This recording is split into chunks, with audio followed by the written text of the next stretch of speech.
후회하지 마라. 당신은 괜찮다.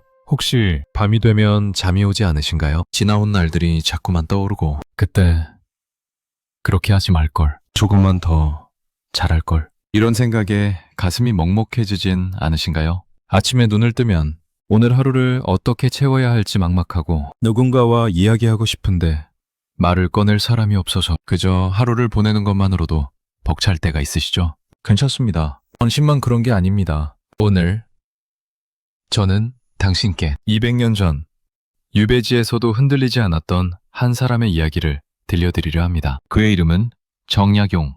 그는 18년이라는 긴 세월을 외롭고 척박한 유배지에서 보내면서도 삶의 의미를 잃지 않았습니다. 그가 남긴 말들은 지금 이 순간을 살아가는 당신에게도 깊은 위로가 될 것입니다. 천천히 함께 걸어가 보시겠습니까? 60년, 70년을 살아오셨습니다. 그 긴 세월 동안 당신은 부모로서, 자식으로서, 직장인으로서, 배우자로서 수많은 역할을 해내셨죠. 그런데 이상합니다. 이렇게 열심히 살아왔는데 이렇게 많은 일을 해냈는데 왜 마음 한구석은 허전할까요? 자식들은 다 컸습니다. 이제 각자의 삶을 살아갑니다. 전화 한 통 받기도 어렵고 명절에나 얼굴 한번 보기도 쉽지 않습니다. 친구들도 하나둘 떠나갑니다. 함께 웃고 떠들던 사람들이 이제는 병원에 누워있거나 어떤 이는 더 이상 이 세상에 없습니다. 아침에 일어나 거울을 보면 낯선 얼굴이 보입니다. 내가 언제 이렇게 늙었지? 그리고 문득 이런 생각이 듭니다. 나는 뭘 위해 살아왔을까? 이제 남은 시간은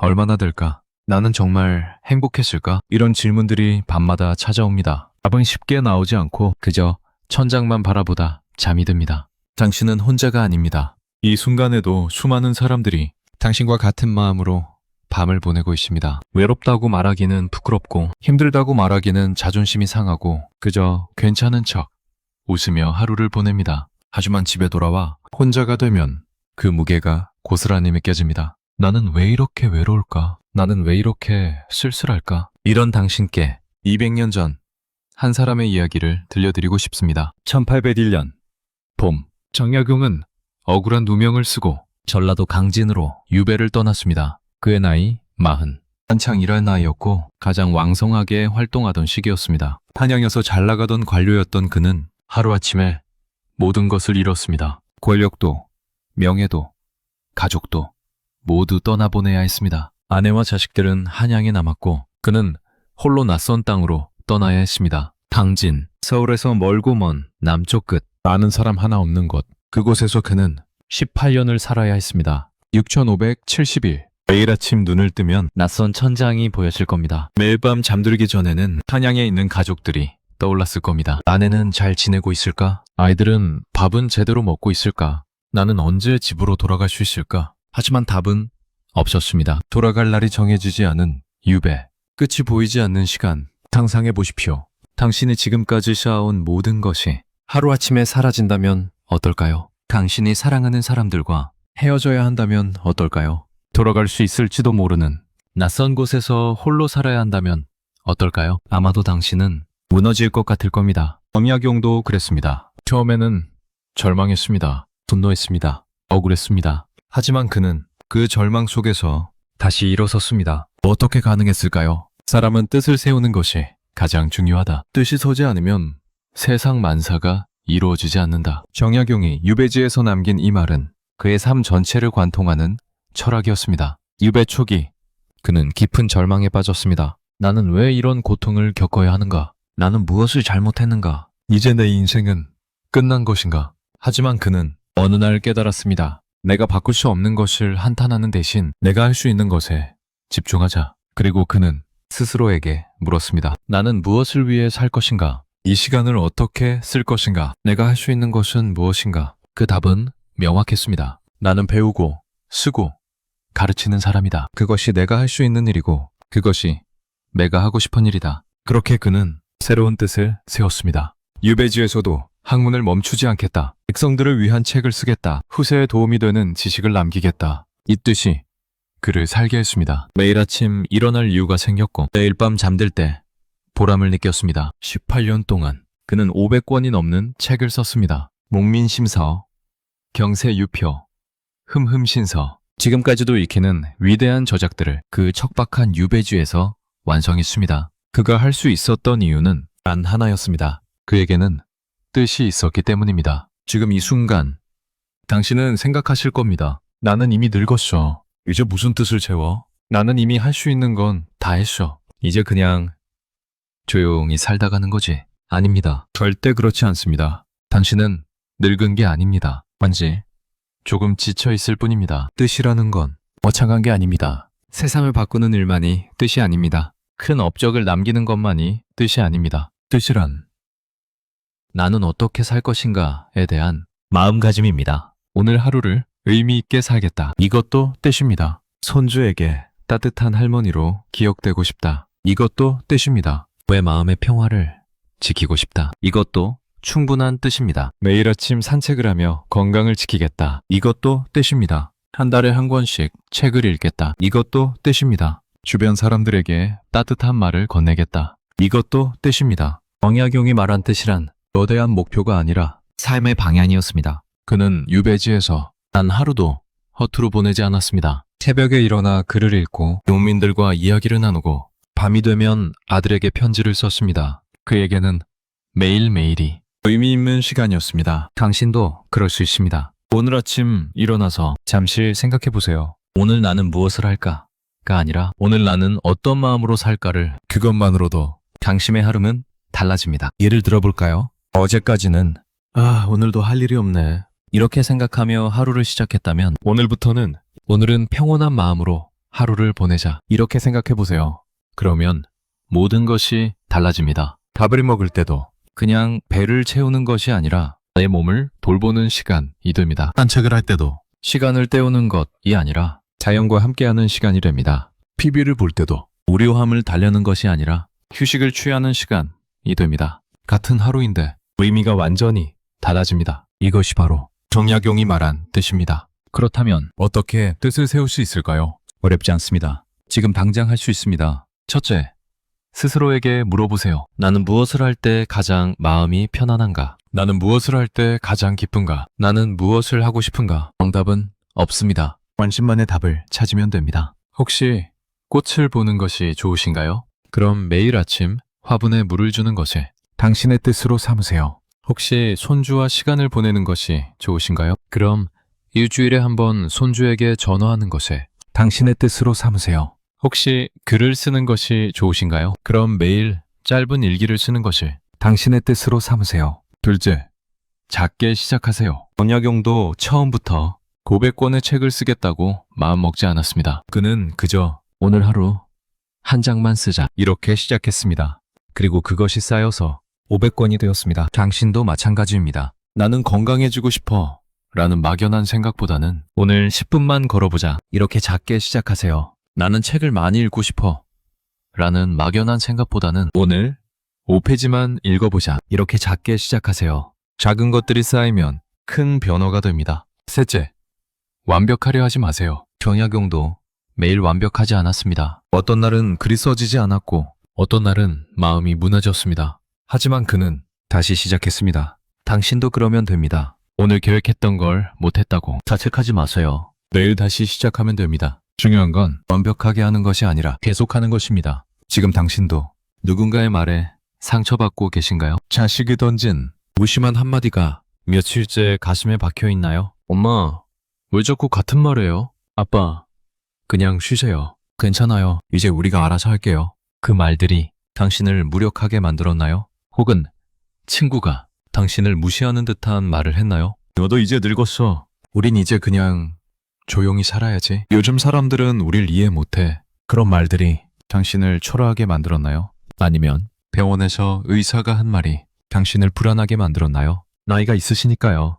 이 정도면 괜찮은 편이에요. 좀 더 조심하셔야 해요. 그런 말들이 당신을 두렵게 만들었나요? 정약용은 말합니다. 마음을 비우라고. 비운다는 건 아무것도 느끼지 말라는 게 아닙니다. 감정을 억누르라는 것도 아닙니다. 비운다는 건 타인의 말에 내 가치를 맡기지 않는 것입니다. 당신의 가치는 누군가의 평가로 결정되지 않습니다. 당신이 살아온 60년, 70년의 세월은 누군가의 한마디로 사라지지 않습니다. 당신이 견뎌온 고통들, 당신이 이뤄낸 것들, 당신이 사랑한 사람들, 당신이 흘린 땀과 눈물들, 그 모든 것이 당신의 가치입니다. 그러니 상처받은 마음을 내려놓으세요. 그들은 당신을 모릅니다. 당신이 얼마나 힘든 시간을 견뎌왔는지, 얼마나 많은 것을 포기하며 살아왔는지, 얼마나 외로운 밤을 보냈는지 그들은 모릅니다. 그러니 그들의 말에 당신의 마음을 맡기지 마세요. 자식에게 바라는 것은 단 하나, 떳떳한 사람이 되는 것이다. 정약용은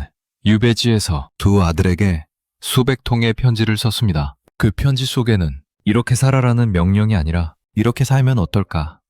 라는 제안이 담겨 있었습니다. 그는 자식을 소유하려 하지 않았습니다. 그저 한 사람으로서 존중하고 응원했습니다. 네가 선택한 길을 가거라. 아버지는 네가 어떤 선택을 하든 너를 믿는다. 이런 마음이었습니다. 혹시 지금 자식 때문에 마음이 아프신가요? 자식이 당신의 뜻대로 살아주지 않아서 속상하신가요? 전화도 잘 안 하고 찾아오지도 않고 명절에도 바쁘다며 얼굴 보기 어려운 자식. 당신은 평생 그 자식을 위해 살았습니다. 배고픈 걸 참아가며 자식 먹을 거 챙겼고, 추운 걸 참아가며 자식 옷 사입혔고, 아픈 걸 참아가며 자식 병원비 냈습니다. 그런데 이제 자식은 당신을 떠났습니다. 가끔 전화할 때도 엄마, 나 바빠. 나중에 얘기해.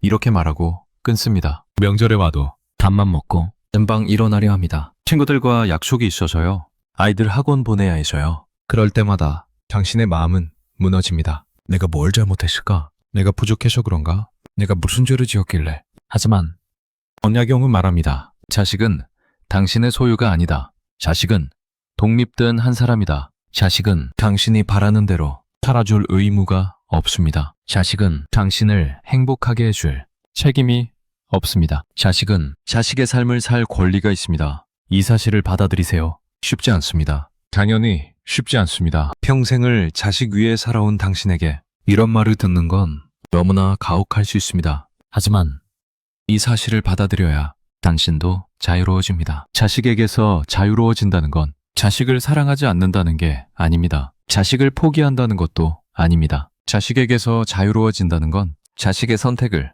존중한다는 것입니다. 자식이 전화를 안 해도 나를 싫어하는구나가 아니라 나쁜가 보구나 라고 생각하는 것입니다. 자식이 자주 안 와도 나를 버렸구나가 아니라 각자의 삶이 있구나 라고 생각하는 것입니다. 자식이 내 조언을 안 들어도 나를 무시하는구나가 아니라 자기만의 길을 가는구나 라고 생각하는 것입니다. 그렇게 생각하면 마음이 훨씬 편해집니다. 당신은 충분히 잘했습니다. 당신은 훌륭한 부모였습니다. 자식이 지금 당신 곁에 없다는 것은 당신이 부족해서가 아닙니다. 오히려 당신이 자식을 잘 키웠기 때문입니다. 자식이 혼자서도 잘 살 수 있게 키워냈기 때문입니다. 그러니 스스로를 자책하지 마세요. 대신 이제는 당신을 위해 사세요. 자식을 위해 미뤄뒀던 것들 이제 하나씩 해보세요. 가고 싶었던 곳, 먹고 싶었던 음식, 배우고 싶었던 것들 이제는 당신 차례입니다. 오늘부터 하루에 3가지씩 작은 기쁨을 찾아보세요. 아침에 일어나서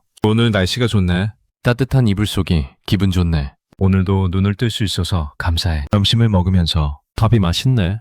따뜻한 국물이 속을 편하게 하네. 음식을 먹을 수 있어서 감사해. 저녁에 잠들기 전 오늘 하루도 무사히 보냈네. 침대가 편안하네. 내일도 건강하게 일어날 수 있기를. 이렇게 하루에 3번만 작은 기쁨을 의식적으로 느껴보세요. 처음에는 어색할 수 있습니다. 이게 뭐가 기쁘다고 이런 생각이 들 수도 있습니다. 하지만 계속하다 보면 점점 많은 것들이 보입니다. 세상은 여전히 똑같은데 당신의 눈이 달라집니다. 불평할 것들 대신 감사할 것들이 보이기 시작합니다. 부족한 것들 대신 충분한 것들이 보이기 시작합니다. 이것이 바로 정약용이 말한 작은 기쁨입니다. 지나간 일을 후회하느라 오늘을 낭비하지 마라. 오늘 최선을 다하는 것이 과거를 갚는 길이다. 정약용은 유배라는 억울한 상황에서도 과거에 매달리지 않았습니다. 왜 내가 이런 일을 당해야 하는가? 내가 무엇을 잘못했는가? 물론 그도 이런 생각을 했을 겁니다. 하지만 그는 그 생각에 머물지 않았습니다. 대신 지금 나는 무엇을 할 수 있는가?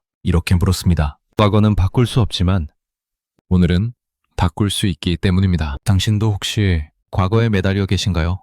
그때 그렇게 하지 말걸. 조금만 더 잘할걸. 다시 돌아갈 수만 있다면 이런 생각들이 밤마다 찾아오나요? 후회는 독과 같습니다. 조금씩 당신의 마음을 갉아먹습니다. 어제의 실수가 오늘의 당신을 무력하게 만듭니다. 10년 전의 후회가 지금 이 순간을 어둡게 만듭니다. 하지만 과거는 이미 지나갔습니다. 당신이 아무리 후회해도 과거는 바뀌지 않습니다. 대신 오늘은 바꿀 수 있습니다. 지금 이 순간은 당신의 것입니다. 언약용은 말합니다. 오늘 최선을 다하는 것이 과거를 갚는 길이다. 과거의 실수를 바로잡을 수는 없지만 오늘을 잘 살면서 조금씩 보상할 수 있습니다. 어떻게 오늘을 살아야 하나요? 어렵지 않습니다. 첫째, 아침에 일어나면 오늘 하루의 계획을 세우세요. 거창한 계획이 아니어도 됩니다. 오늘은 산책을 나가자. 오늘은 친구에게 전화해보자. 오늘은 방 청소를 하자. 이런 작은 계획으로 충분합니다. 둘째,